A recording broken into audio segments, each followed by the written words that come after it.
What do you make of a female playing Jesus?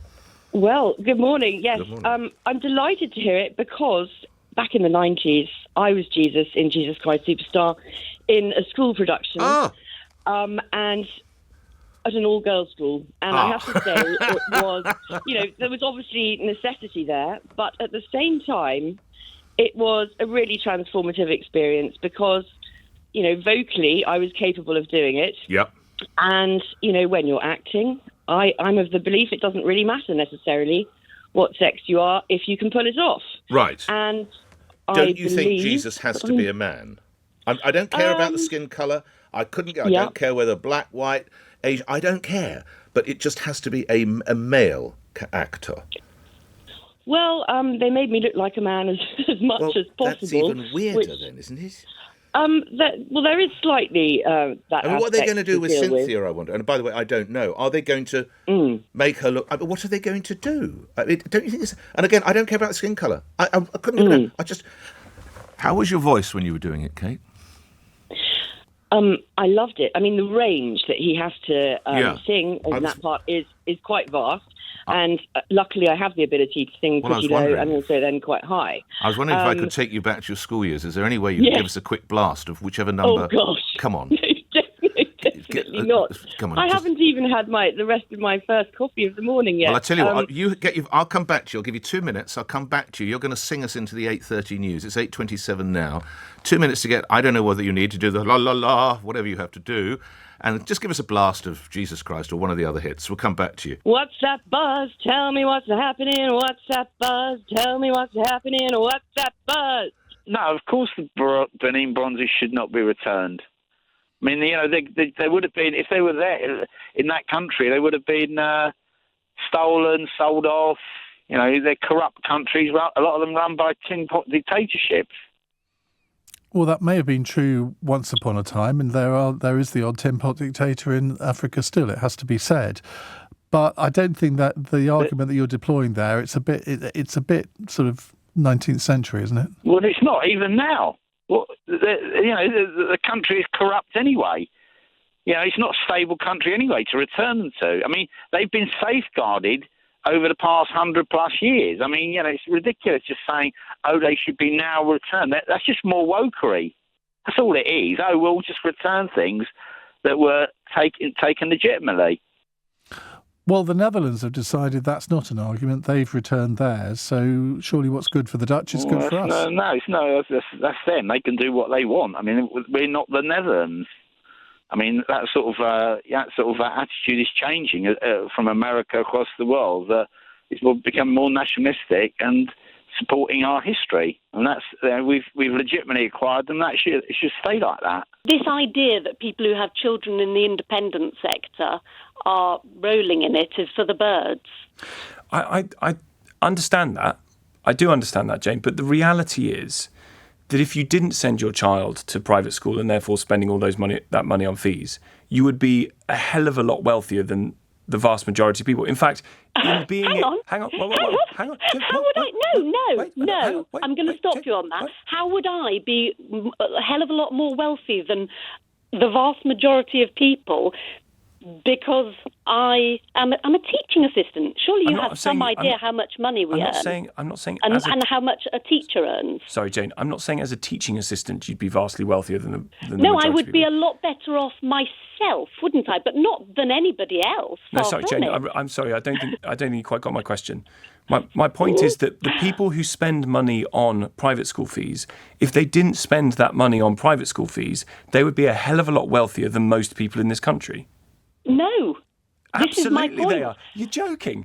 No, I'm not joking. You know how much private school fees are? You're not listening. My point is that you're doing a massive broad brushstroke and saying that everybody who sends their child to an independent school is of a certain level of wealth, and it's just I'm not, Jane, true. Because I know that's not true. Because from my own experience, I know that's not true. But then you just said to me that I would be much wealthier than anybody else. You would be, because you wouldn't be spending the money that you're spending on private school fees on private school fees. You'd be spending it on something else. I would be better off myself, yes. But that's my personal choice. That's my point. My point is you're choosing to spend your money on private school fees. Right, of course I am. Good luck to you. That's your choice. Absolutely, it is my choice. You're quite right. But it's also other people's choice not to, which again is absolutely fine. But the point is, what I'm saying first of all, is that not everybody who sends their child to an independent school is rolling in it. And secondly, all of us that pay taxes have already paid. We are paying for our children. So have given up state school spaces for other people's children. That's your choice. You haven't given it up. You chose to. Giving it up is my choice. It's not. They're not mutually exclusive things. It was my choice to give those places up because I would like my children to have the best possible education that I could give them, which is exactly what everybody has that choice. You're quite right. Not everybody has that choice. No, they could, because if not everybody could afford private school fees. Hang on. What I'm saying is there are such things as bursaries, okay? So I'm talking about somebody who is a teaching assistant on a teaching assistant's wage with a husband who is on a teacher's wage. You will know full well that does not make us anywhere near. So your kids are on a bursary? Yes.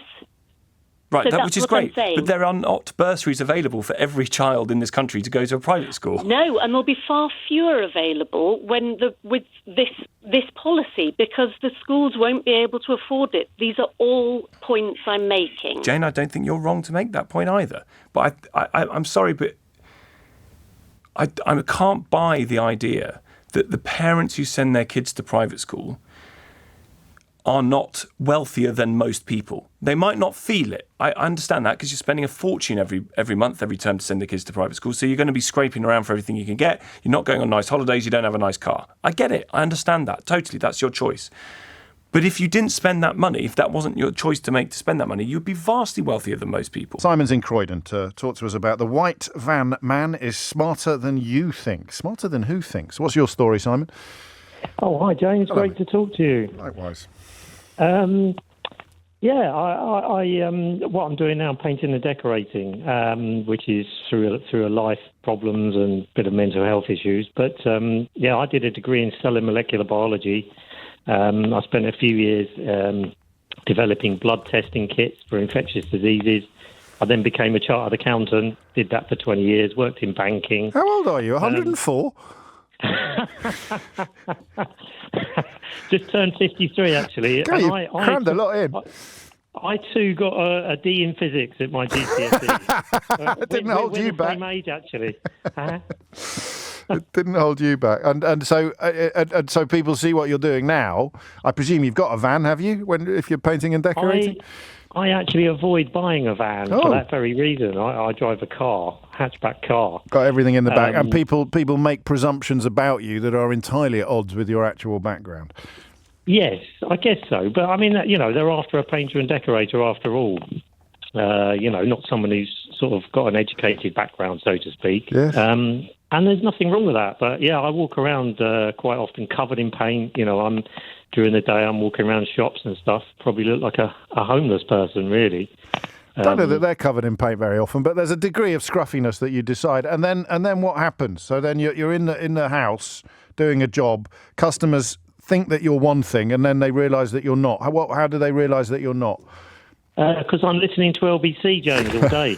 That might not defy the stereo. Depends what time of day it is, doesn't it, Simon? Not to be too crass, but I don't know. So there is a presumption of a certain type of politics, I think you describe, if you're working in that kind of field, which is both patronising and wrong, in my experience.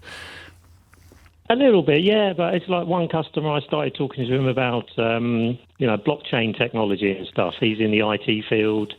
And then, once I start doing that, then I sort of reveal my background.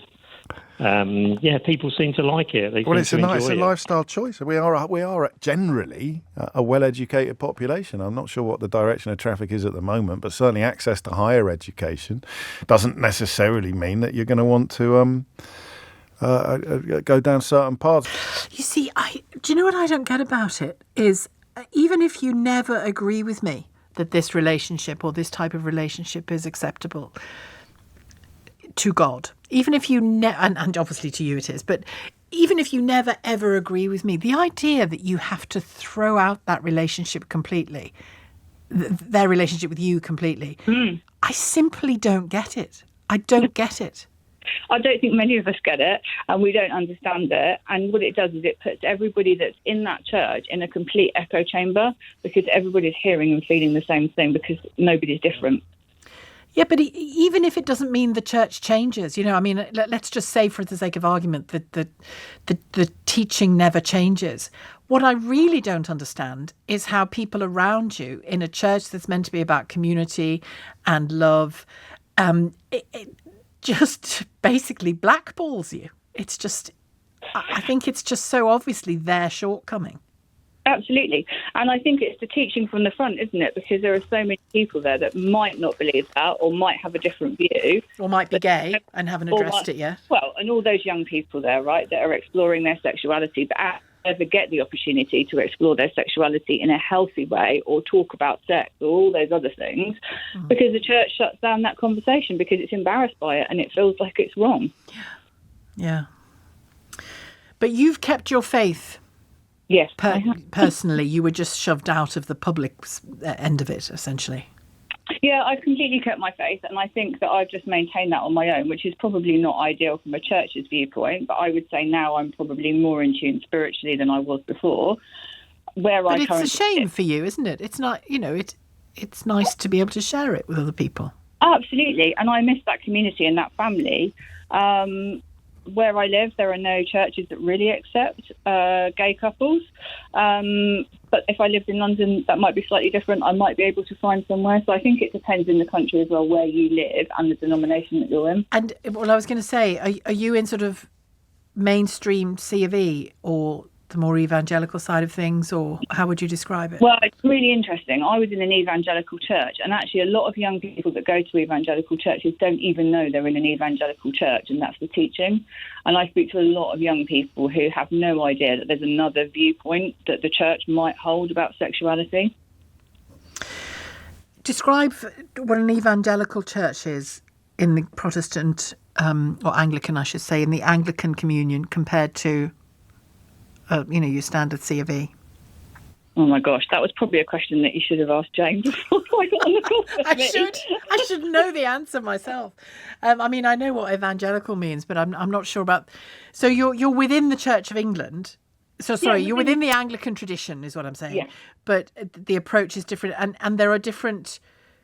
Are there different teachings on matters in the evangelical church? I think they're the same teachings, but I think that they're very black and white about particular things. And one of the things that they seem to have an obsession, some people might say, with is what goes on in people's bedrooms and the relationships they've got, versus actually what's more important, I think, for a lot of people in a lot of other churches is that we are accepting and loving of everybody, and that we're here to do things that are really important, like serve the poor and support people emotionally, which is why I'm in the job that I'm in, because I truly believe that it's a job that needs to be done, and I absolutely love it. And I think it's a real privilege to be able to walk with people through some really difficult times.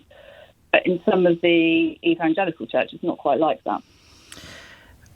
Right. So would you say the Church of England is the Anglican Church, as a person might automatically think of it, the local church, is more or less interested in your bedroom than the evangelical church?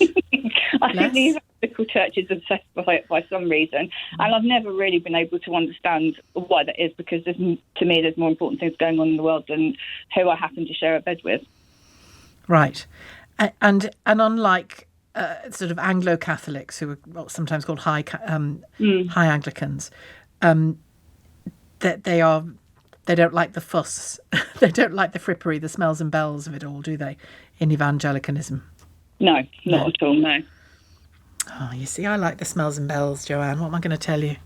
I agree with you now. At the time, I didn't know that I was in an Anglican church, and that's the thing, when you're young, you don't understand. An evangelical church? Yeah, you don't understand that you're an evangelical church. And actually, interestingly, I have got a nephew who's I didn't know was going to an evangelical church, and has suddenly come back to the family to say that he doesn't agree with people being gay or trans.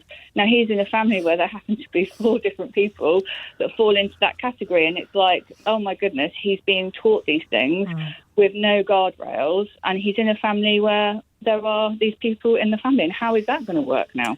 Yeah, and you know, my biggest problem with this is less what the church leaders stick to and insist on. They'll stick to and insist on what they're going to stick to and insist on. What I don't understand is how you can be familiar with the story of Jesus and still turn your back on someone within your community.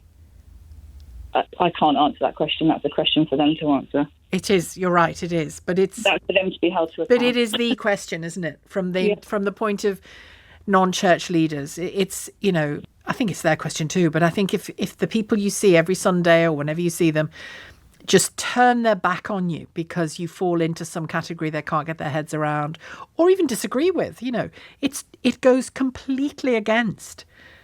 You can disagree with somebody and even think what they're doing is plain wrong and still, you know, engage with them, particularly if you both have a belief in Christ. I nearly said for God's sake, literally for God's sake.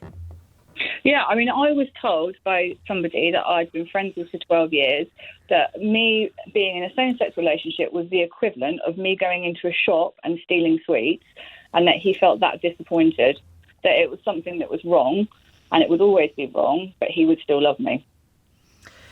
Good for you. So, because it's true. Yeah. Because you said it. Yeah. There you go. Open and honest about it. Yeah. I've got here for a text here you might want to respond to. It's not to you. I just think you'd be good to respond to it. Stuart says, surely you would question, it was sent much earlier in the hour, you would question your faith if your faith does not align with your sexuality.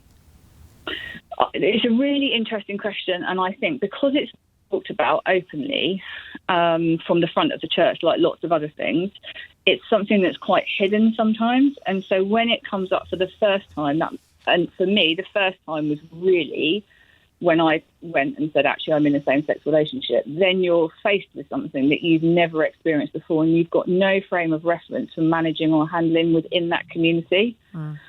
And as Jane said, you know, when suddenly they drop you like a stone and nobody's there to be seen, all of a sudden you've gone from 700 people who have proclaimed to be your family, undying requited love. In communion with you is how they describe it, yeah. Doing everything together, and all of a sudden you step into something that you think is probably the most brilliant thing that's ever happened to you. All of a sudden these 700 people are gone, and when you do see them, they don't speak to you or even acknowledge that you've got someone in your life. Oh, listen, for people who claim to be into the Bible, they need to reread it, I would say. Just in terms of compassion, let alone anything else, you know. Well, it was ironic because before that, I actually was a missionary for the church for 2 years. So if they'd have known then what they know now, they obviously clearly wouldn't have sent me because I wouldn't have been worthy. You'd have been on a ducking stool. Is that what they were called? Ducking stools? Yeah.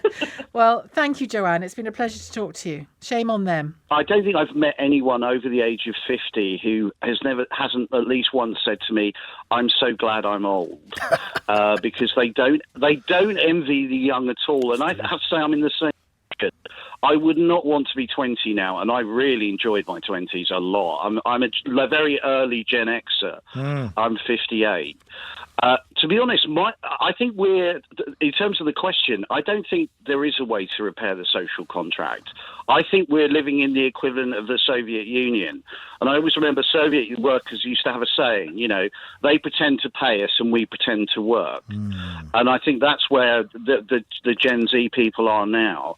And I think I watched the most frightening podcast I've ever seen by a professor of war studies at King's College. Yeah. And the title of the podcast was The Coming British Civil War. Wow. And he was talking about just these issues. Wow. A guy called David Betts. How interesting. And I have to say, I was terrified. I really recommend everyone listen to it. And what was the argument, Simon? Why is there a coming civil war? Is it intergenerational? Is that what it is, and why? He was basically outlining a lot of the issues that we have now. That the feeling is there is no hope for the future amongst the young. There is a feeling that their views and wants aren't being catered to, and he was comparing it much more to the sort of revolutions you saw and civil wars you saw in South America. And this guy spent the last 25 years advising the British government about how to fight counterinsurgencies.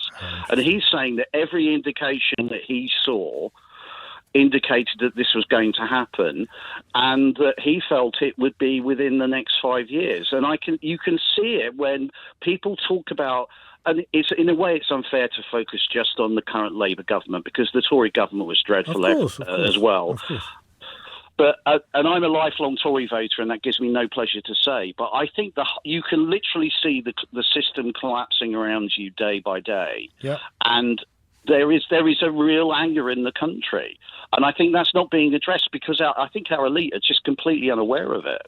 But when I totally understand this, but when Sir Keir Starmer says, and he understands some of the issues that Gen Z are facing, and then he says this, of course, none of this means that Gen Z can opt out of the rights and responsibilities we owe to each other, including the scandal of claiming benefits designed to support people with genuine illness or disability. He goes on about worklessness and other things. So he understands where they're coming from, but he's also saying you can't just opt out and say life's difficult for you. You just got to get on with it. But to be frank, you should be. What is so unacceptable about people wanting, if they do a full work week over a period of time, be able to afford a house? And you and I'm sure you're a university graduate. Yeah. I didn't come out of university with £50,000-60,000 worth of debt. True. And the level of taxation that people pay in this country is far too high for the services we receive. My advice to Gen Z is get out while you can, because if you have the opportunity to leave, you should leave.